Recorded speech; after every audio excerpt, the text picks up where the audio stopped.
Okay, in this video we're now going to be talking about the fratricide fence or frat fence for around your minefield.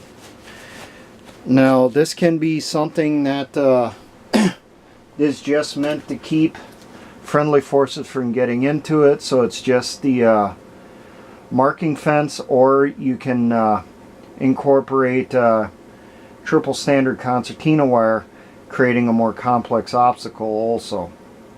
But typically what you'll see in just a basic frat fence, there's really two types. You'll have a single roll of concertina wire, or you'll have double strand cattle fence, as we used to call it, or double strand frat fence. Now the pickets will be spaced roughly 10 meters apart. So this would be a single roll of wire. And when you do it with concertina, this concertina wire gets stretched out farther than normal. It's supposed to go 15 meters, but you can stretch it out to 20. It does, add quite a bit of extra length to it, so take that into consideration. But you'll stretch it out in that case between 3 pickets, 10 meters between each picket. For barbed wire, you have 10 meters between each set of pickets. Now on the friendly side, you'll want to mark it with red triangle minefield marking signs, if you have them. On the enemy side, I really wouldn't put that on there. You kind of want it to be a surprise for them. So you might have just your triple standard concertina wire fence in front, and then behind that will be the minefield, and then on the friendly side you'll have another fence, and it'll be just the frat fence, which could be just a single strand. Now according to U.S. doctrine, you're supposed to mark out at least 3 sides with frat fence.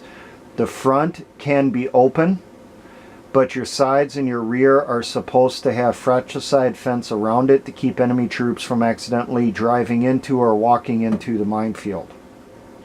But like I said, you can add that frat fence as part of the obstacle, making it a more complex obstacle. So if your sides are blocked off, they'd be hard to get into the side of the fence because you're placing it between 2 hills or between 2 mountains.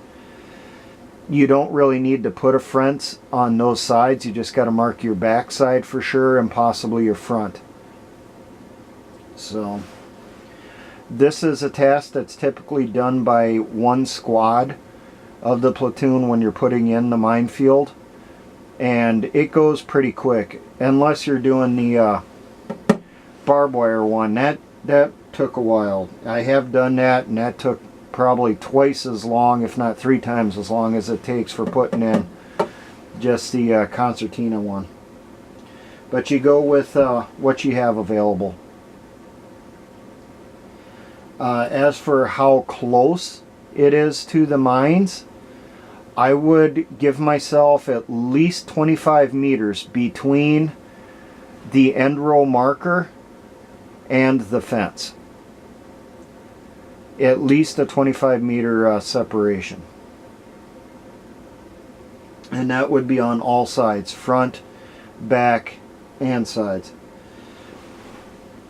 Now for all my engineer brothers in the Patriot and Militia movements, always remember, essay-ons.